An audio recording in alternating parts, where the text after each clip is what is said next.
Oui, chers internautes de partout, Toko Takoda, Toko Tato Sola Mukema Kamamboka,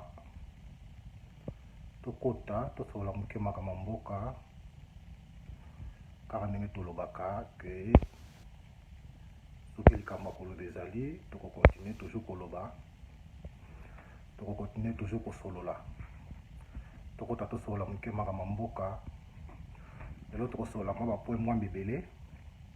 Toko zaba point de gauche à droite, Toko Sola Muke.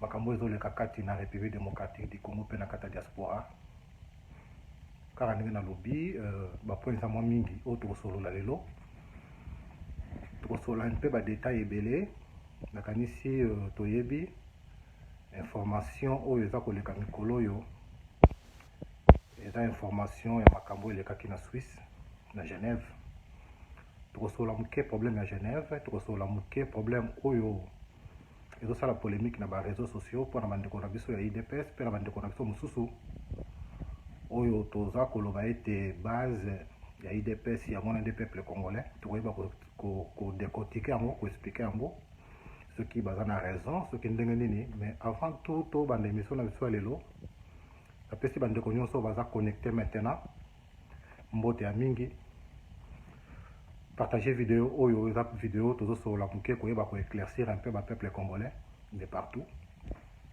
parce que ça fait un peu quelques moments quelques jours moi complication to mobulu eza na kata ba cerveau bande ko ebele surtout bande ko na biso ya IDPS à chaque fois l'air baza ko loba base baza ko loba ke base wana des peuple base wana des ali peuple congolais base wana des ko représenter la République démocratique du Congo kasi na kata masolo na biso lelo tokoyeba un peu ko expliquer bandeko na biso tango mosusu eza na bandeko mosusu oyo ya IDPS mwa classe batika kala kaka ndenge tolobaka ou bien badiplôme mpe esombama kaka ndenge masolongo ezobeta tokomi kobosana un peu signification to définition ya base e tokobeta un peu masolo koyeba na koexplike bandeko baza kocomprendre te bameka kocomprendre signification ou définition ya base eza nini pe toyeba lisusu kokota na mozindo ko expliquer bandeko na biso un peu signification ya peuple ezali nini to définition ya peuple eza nini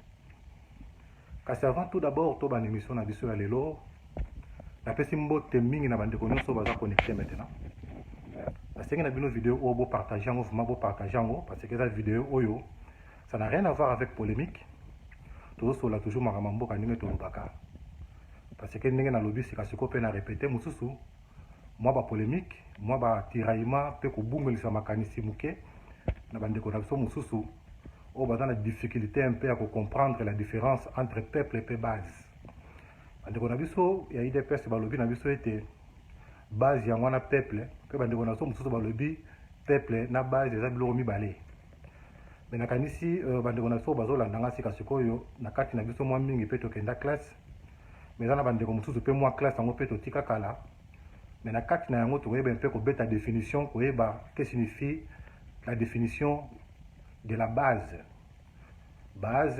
oyo tozo kokoma yango BASE tokoyeba mpe kobeta définition koyeba définition ya base mpe koyeba définition ya peuple nakanisi avant ya kokota mpe na mozindo to na badéfinition ya makambo na biso napesi Serge Mokreke sepa aza na Londres mbota tro et sans oublier David Palmescam na kata France David Elenga mbota tro nameki kopesa mbote na bandeko nyonso kaka ndenge nalobi mpe koremercier union oyo tolisanga oyo elekaki na Suisse na Genève nzambe vraiment apambola bandeko na biso bapoliticien na lisanga oyo bazwaki mpe tokobeta lisusu masolo koyeba pourquoi bandeko na biso babendani to balongwe vidéo oyo kaka ndenge nalobi eza vidéo ya polémique te mais pour essayer un peu d'éclaircir le peuple congolais oyo baza kocomprendre mpe masolo te eza na bato mosusu babeteli président Fayulu maboko balobi en tout cas président Fayulu félicitations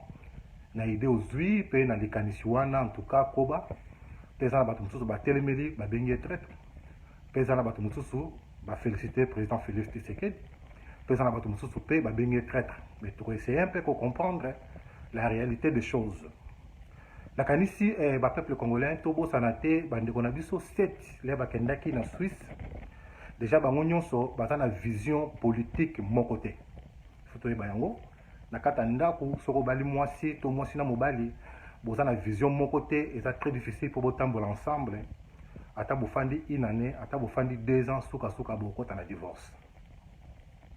Pour la lobby bongo nakanisi toyebaki déjà vision ya président na banda vision ya président Félix Tshisekedi ya lobaki na vision na yete biso tokokende avec ou sans machine. Avec ou sans machine, cela veut dire ce qui gouvernement en place. Et l'ongoli machine, tokokende élection, ce qui fait gouvernement en place. Et tiki machine, tokokende toujours élection. Pour na bango bazalaki d'accord dans tous les deux points de vue.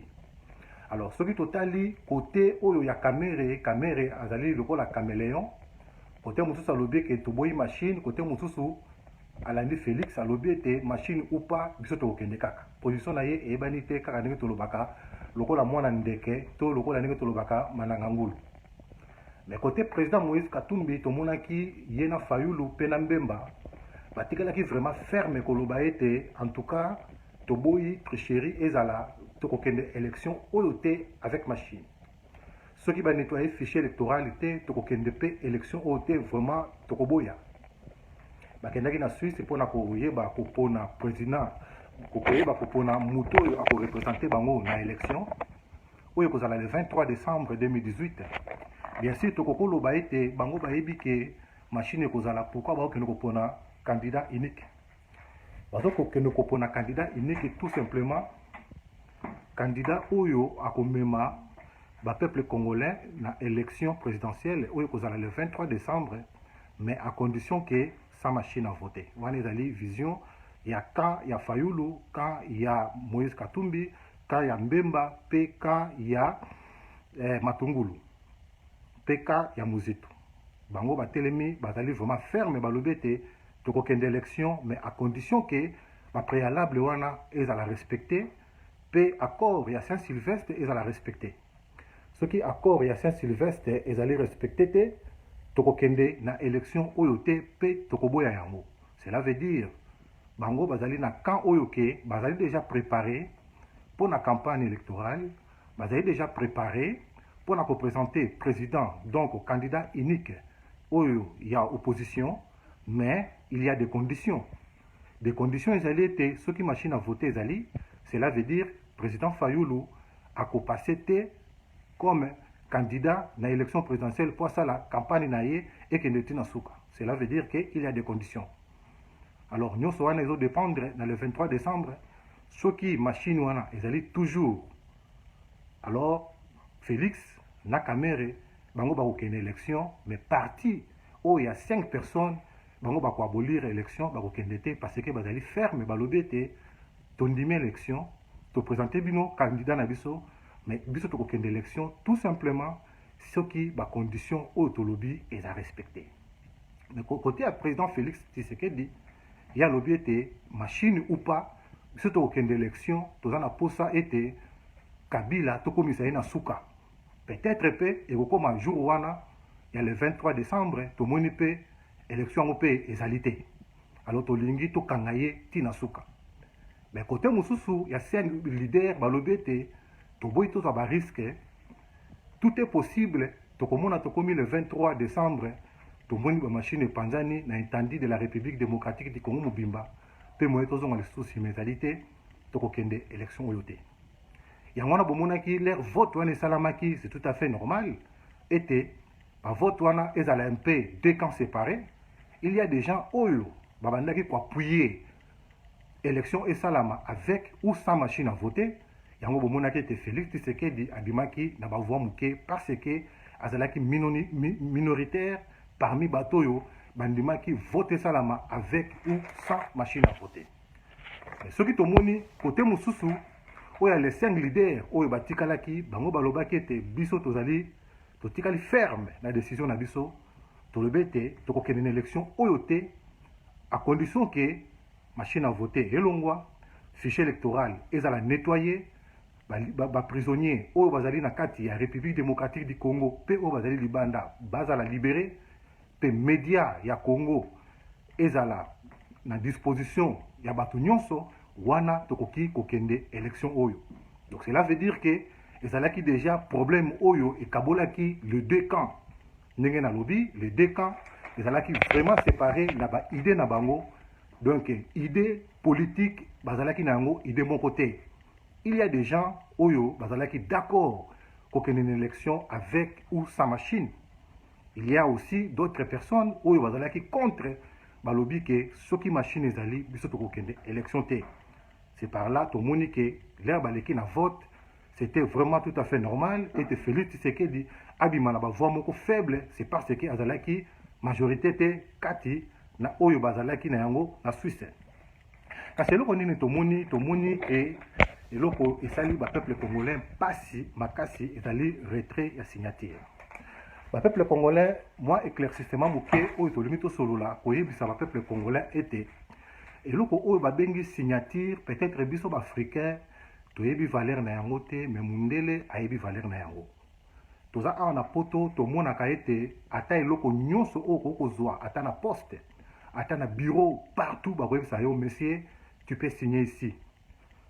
Ata okoti na bureau remplir ba formulaire ou remplir ba dossier soko bosani signature parfois omoni lettre na yo wana bazongiseli yo yango. Parfois, au monde que babengo sous na bureau balobi au bossana que signature parce que signature est ali présence na yo kati na lettre. Présence na yo kati na lettre. Cela veut dire yo mutu ozana kati na lettre wana te mais l'air yo tie signature ezoko représenter présence na yo ezoko représenter ete ondimi eloko yo oza d'accord na yango. Alors, qu'est-ce qui s'est passé? Na éviter ceux qui biso ba congolais toyebi valeur ya eloko o babengi signature. 24 heures après tomoni Félix Tshisekedi pe papa na biso mbe Kamere ba retirer signature na bango pe toyebi ba suite ya makambo nyonso ndenge lekaki. Et puis si ba peuple congolais pasi ba moni yango déception ba lobi comment ba homme politique oyo bazali mayele bazana ba conseiller partout. Mais lelo oyo bakoko décevoir biso boye balongola signature na bango. On s'est posé des questions. Est-ce que l'air Félix Tshisekedi pe papa na biso Kamere bakendaki na Suisse est-ce que ba siège quitté na parti politique na bango na base na bango basalaki réunion te ete tozoko kende na Suisse tala risque ezali boye tala avantage ezali boye. Donc risque ezali bakoki pe ko voter mutu mususu ngai pe na kokozala te. Ou bien avantage ezali bakoki pe ko voter ngai bato mususu bazuite ou bien l'air bakendaki na base na bango na réunion na base yebisaki bango ke ndenge ozokenda wa topesi yo mission ya kokende na Suisse mais à condition que oyela biso ke yo mutu bavote yo wana peut-être ezalaki mission oyo bapesaki Félix Tshisekedi pe mission oyo bapesaki Kamere mais ndenge bamoni ke bazalaki dessus automatiquement balongoli signature ba décevoir ba peuple congolais. Wana ezalaki première partie tokoti na deuxième partie na kanisi tolandaki discours oyo esalamaki to meeting oyo esalamaki na Kinshasa ba opposant na biso nyonso balobaki président Moïse Katumbi alobaki à partir ya téléphone Mbemba alobaki à partir ya téléphone Félix Tshisekedi pe bato nyonso bazalaki na meeting wana balobaki eloko moko très important surtout Félix alobete mutu moko te aya ko intimider to ko kosa lisusu biso ke président kolanda muto yo te kozala sima ya muto yo te soki bato voter mutu moko boye botika mutu wana azala candidat ya opposition mais bino ba membre boya lisusu te ko kosa to koloba ete président kolanda mutu wana te mais lelo oyo tomoni kaka na maloba na ye ekangi maloba na ye ete lelo yo alongoli signature. Mais loko nini leki alobi ete base na ngai base etelemeli ngai base echauffe ngai elobi ete nalongola signature. Tolingi koyeba maintenant tokota na mozindo ya vidéo na biso est-ce que parti ya IDPS eza wana pour servir la base ou bien pour servir l'intérêt ya ba peuple congolais. Mais tomeki kotala na ba réseaux sociaux ezali na ba congolais ebele baza ko beta sete bazali koloba ete soki Félix Tshisekedi ayokelaki base c'est tout à fait normal parce que base yango wana peuple. Alors nakanisi biso nyonso ndenge tozali awa ba peuple congolais tokenda classe toyebi un peu la différence entre base et peuple. Mais tokoyeba soki tolobi total la différence entre base et peuple. Base ezali un peu na ba définition ebele. Ça dépend ndenge nini oko employer yango pe na moment nini ozoko employer yango pe na eloko nini oyo olingi ko utiliser les bases. Parce que soki totali na histoire tozoko mona histoire ezoko lobela biso base. Soki totali pe na cours ya géographie tozoko mona géographie ezoko lobela biso mot base. Soki totali na cours ya mathématique tozoko mona mathématique ezoko lobela biso kombo ya base. Soki pe totali na armée tozoko mona armée ezoko lobela biso mot ya base. Soki pe totali lisusu na makambo politique ezoko lobela biso base toujours. Mais tokoyeba un peu ko différencier base nini oyo IDPS eza koloba pe est-ce que ça na rapport na ba peuple congolais tokoyeba un peu na ko définir yango et après maintenant tokoyeba ko définir maintenant la définition ya peuple. Est-ce que définition ya peuple ekokani na base nde tokoyeba est-ce que IDPS ezali pona intérêt ya base to ezali pona intérêt ya ba peuple congolais. Mais ce qui totali un peu côté technologie, base eza koyebisa biso makambo ebele. Tokoki koloba ete parti moko inférieure oyo esimbi to supporter parti moko supérieur, babengaka yango toujours base. Ba base ezali un peu na ba définition ebele. To principe moko fondamental oyo ezali établi quelque part, ton association, ton pays, ton gouvernement, ton église, babengaka yango pe base. Base ezali un peu na ba définition ebele tokoleka ko découvrir un peu définition ya base même na kati ya parti politique.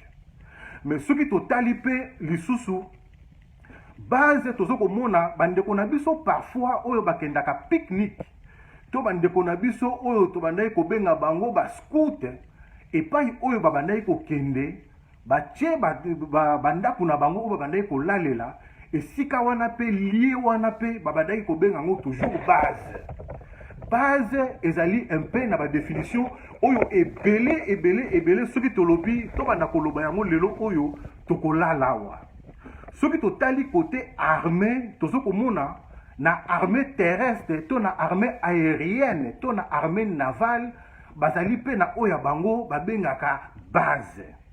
Soki totali na armée terrestre tozako mona base ezali ko servir armée terrestre lokola lié moko oyo bako stocker matériel na bango to lié oyo ba soldat bako kutana ou bien pour la parade ou bien pour la kondima appel babengaka yango toujours base. Ce qui totali na armée to aérienne tokoki komona eloko babengi aérodrome.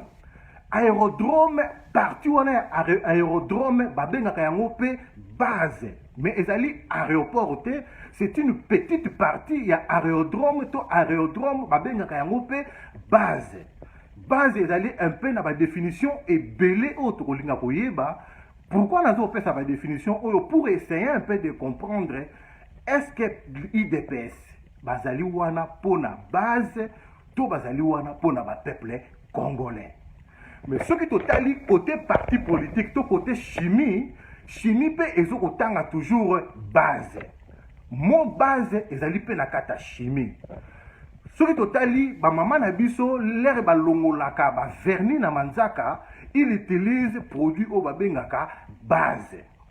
Base yango bakomaka toujours ndenge moko base ya armée base oyo nyonso nazali kotanga batilisaka yango toujours pe bakomaka yango toujours ndenge moko.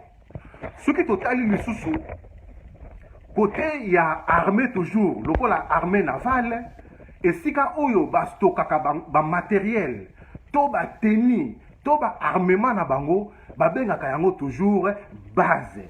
Mais tokei sikoyo côté ya parti politique. Soki tokei côté ya parti politique, lokola bandeko na biso ya IDPS. Ndenge balobi ete bango maintenant bazali base, bazali ko représenter ba peuple congolais.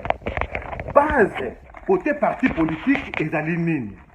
Base côté parti politique ezali ensemble ya bato oyo basangani pona idée moko boye yango babengaka yango base. Comme IDPS ezali wana baza ko lité bazali na slogan na bango oyo balobaka ke soki le peuple d'abord, soki nini yango balobaka basali bureau wana eza ko sangisa quelques personnes, quelques membres pona koyeba na idée moko boye oyo ezali bien pona pays babengi lié wana ya limité babengi yango base. Est-ce que base ça n'a rien à voir avec le peuple? Ba peuple, surtout tali maintenant mon peuple par exemple, mon peuple, surtout tali par exemple mon peuple, peuple ezali nini? Peuple ezali ensemble ya ba habitants. Il y a des habitants, mais là, tolobaki base, tolobaki ba habitanté, tolobaki ezali moi groupuscule ya batu. Groupuscule ya batu, bakokoza la 10, bakokoza la 20, bakokoza la 30, oyo ba sangani pona idée moko boye. Bon, avant tout ça na no explication côté ya ba peuple, tozongi côté na no ya base. Soki totali lisusu na misala tokendaka tout le monde a kaké, batunio balobi, est-ce que yoza syndiqué? Cela veut dire, il faut ça la membre nakati ya bureau moko ya syndicat pour yeba nako intervenir jour où on a problème. Cela veut dire, ba syndicat wana bureau ya syndicat wana et ça li base moko boye pour nako yeba ko défendre et loko moko boye naka eko ya ça dépend bien ba travailler. Alors lié wana oyo ba syndicat ba fandi pona koyeba kosunga to ko combattre pauvreté to ko combattre crise moko boye lié wana milieu wana nde babengaka yango base. Mais côté sikoyo ya peuple tozo komona ke différence eza makasi. Peuple ezali ensemble ya batu oyo basangani na territoire moko boye ba former nation. Donc na répété na lobi boye peuple maintenant ezali ensemble ya batu oyo basangani na territoire moko boye territoire ango maintenant est créé nation mobimba. Donc cela veut dire babitan moko bafandi na kati ya République démocratique du Congo babengi bango maintenant ba créer nation nini nation congolaise. Donc cela veut dire que base ezali ezali moi parti moko ya mukie oyo ezali na biti moko spécifique oyo eza kosala na kati ya association na bango to na kati ya groupe na bango oyo ba créer. Mais peuple ezali na biti moko spécifique te. Peuple ezali ensemble ya babitan peut-être ya Belgique oyo basangani na kati ya royaume ya Belgique yango babengi bango peuple to nation to royaume. Alors wana ezalaki éclaircissement muke oyo aza na posa question akokota à intervenir, pas de problème tokoyeba ko expliquer un peu na ba détail nyonso. Bit ya vidéo na biso ezalaki nini? Bit ya vidéo na biso ezalaki tout simplement faire éclaircir le peuple congolais pe bandeko na biso oyo ya IDPS était et loko oyo président na bango asali nga nazalaka un peu clair na okende droit au bit et loko o président na bango asali ezali trahison contre le peuple congolais. Ezali bien pour na parti politique na bango pe pour na base na bango ya IDPS oyo ya limité parce que base ya limité yango e kanisa ki lokola ke Félix nenga kei na mboka wana ya Suisse le azozonga mbala moko na galon ya président. Cela veut dire na galon ya président oyo akozala choisi kwa de mabiso na élection. l'air va voter mutu mususu bakomi kofinga mutu wana balobi ke aza ndakala aza incapable aza mukie aza faible boye na boye. To essayer un peu le peuple congolais pour comprendre et pour comparer Fayulu na Félix. To beta masolo tozo solo la to beta masolo to lingi maintenant to comparer Fayulu na Félix. Qui est Félix, qui est Fayulu? Félix azali le fils à papa. Tokoko lo baloko la ndenge totalaki film oyo Le Prince à New York, film à Zamunda. Félix aza fils à papa oyo akoli na ndako ya Etienne Tshisekedi wa Mulumba na Limete. Ça fait presque 20 ans à Longwe na Limete, ma période ya Mobutu wana aye na poto, afandi na poto, asali oya waye ko sala pe azu chance na canal ya oya zalaki ex-premier ministre badi bangate mususu wana oyo voyo wana canal na ye donc aye kokota na kati ya politique pe abandi ko servir na kati ya politique na parti politique oyo ya papa na ye. Mais boyebi histoire était yemoko papa na biso Tshisekedi wa Mulumba abandaka kolinga te ete kopesa Félix Tshisekedi ba poste moko clé katikati na parti politique. Mais grâce ya bandeko mususu ya mo Félix o monaki azwaki ba poste mususu oyo na kata. Mais l'air papa na biso Félix Etienne Tshisekedi akufi, c'était tout à fait normal. Comme ya Etienne Tshisekedi et oumela toujours moi nostalgie wana bino moko bomoni boyebi yango l'air Kabila le père akufaki tondimaki Kabila le fils facilement tout simplement parce que l'air tolokaki ke aza mwana ya musée. L'air tomonaki malamu oyo musée asalaki tolobete a musée abenganaki Mobutu musée abenganaki bato ya Mobutu o bane ko torturer biso ba ministre ya Mobutu armée ya Mobutu ba généraux ya Mobutu. Alors l'air musée ayaki atuka ko sepelaki tolobaki atuka nzambe kumisama musée aye abengani régime oyo ya Mobutu ekei l'air musée babomiye. Alors ba ko présenter biso Kabila le fils toyambaki ye maboko polele parce que tomonaki mbala moko tozalaki na nostalgie ya papa na ye tolobi ete ndenge tozoko mona Kabila le fils. Donc cela veut dire oyo vraiment akozala malamu kaka lokola papa na ye moi nostalgie wana yango esalaki moi souci wana touti kobungisa papa tolobi ke papa tobungisi yo tozana souci Kabila le père akei toleli le balobi na biso ke bolela te mwana na yazo koya tomoni mbala moko Kabila le père mbala moko tolobi mwana na ye. C'est ce qui s'est passé na IDPS. Leur Tshisekedi akufi souci elataki biso nyonso parce que mutu moko te akoki kokota doute na komba ya Tshisekedi. Tshisekedi c'est un héros national asa mutoyo abunda makasi na kati ya République démocratique du Congo. L'air akendaki akufi moi souci wane lataki biso l'air to komi na élection que to voter maintenant président oyo ko remplacer na IDPS to mondi malamoko Félix. Donc ezali moi babengaka yango moi nostalgie moko boye ezalaka na biso ba congolais loko moni papa sala o malamu loko bomoni mwana ne azoleka na nzela bolobingo mwana oyo papa ne azalaki mutu malamu mwana yaka olingi nini moi souci wana moni Félix Tshisekedi to adopter ye mbala moko et sans tenir compte que na kati ya IDPS il y a des cadres au bazali très intelligents. Na kati ya IDPS il y a des cadres, il y a des personnes oyo bazali na mutu eza kosala des docteurs, des ingénieurs, de licenciés bateau vraiment ba maîtriser politique o babengaka bango bana ya Tshisekedi. Mais Félix Tshisekedi l'air to juillet aye azali na tokoko lo bango na capacité te ya ko diriger une parti politique comme IDPS. Et donc on na ko lo babongo peut-être batubele bako kamwa soki totali na moins d'une année où va voter Félix Tshisekedi, il y a beaucoup des erreurs. Peut-être beaucoup tout n'angai erreur ou tu wapi. Tozolo ba makamba ba diplôme awa ba tebele ba soko te un doute, mais laisse-moi vous dire il y a des vérités. Tozolo ba makambo belé awa que un président ou leki na meeting au lobby que oyo ako trahir boloba ke azandoki.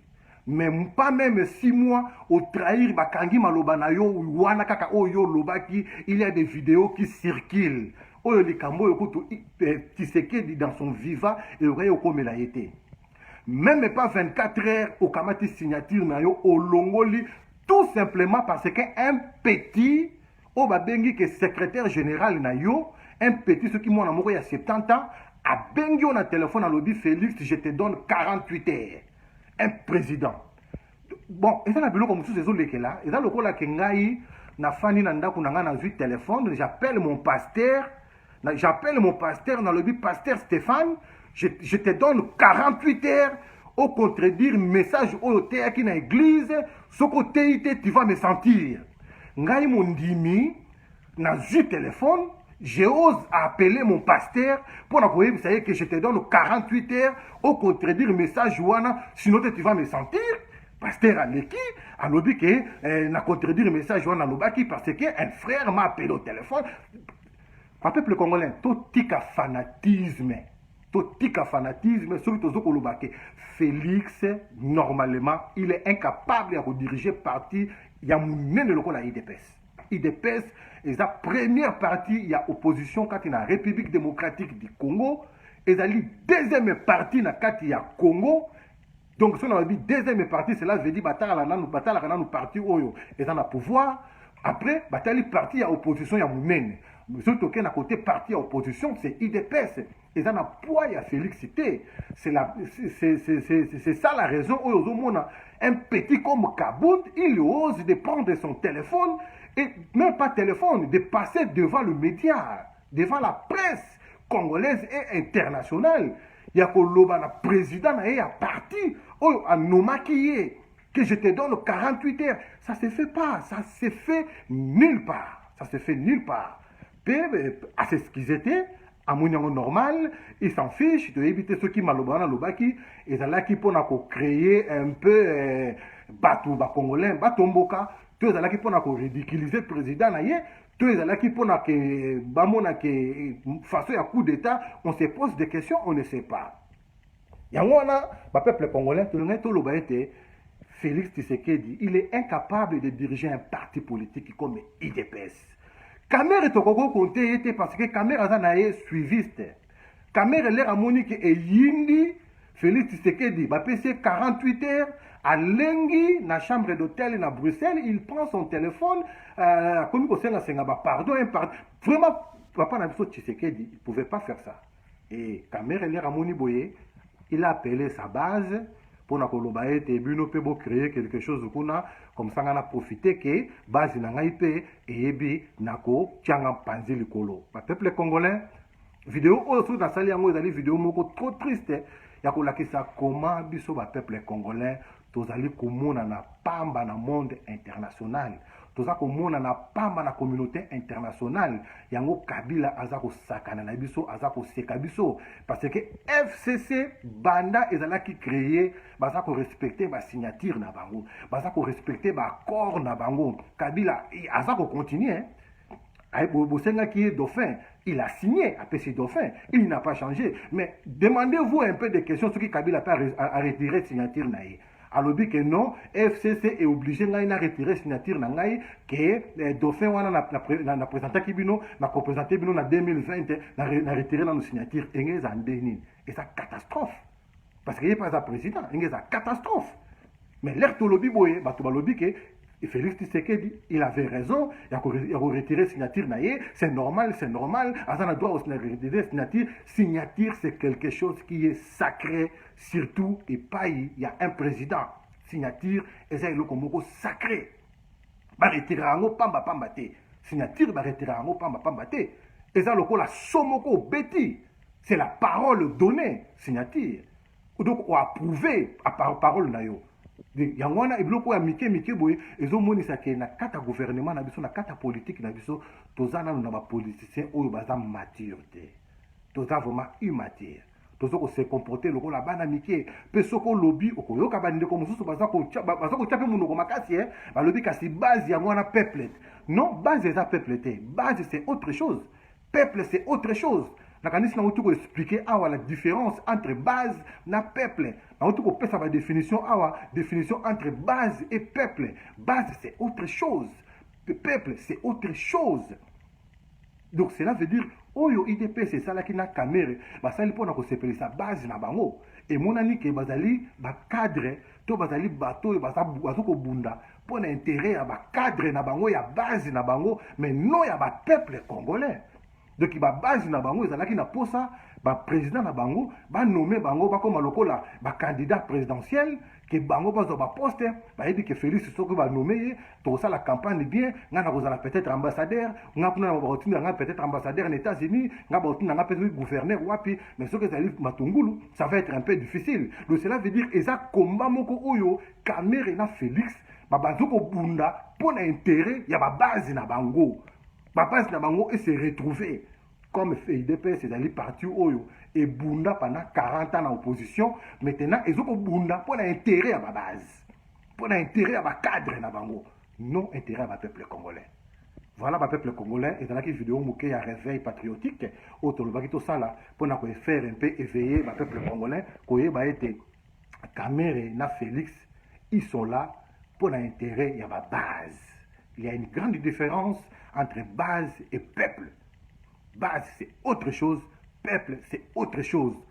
Na outi ko expliquer yango na pesa yango définition mais moyena bandela yango sur réalité parce que définition à base est un peu belé. Tout outi ko comprendre yango.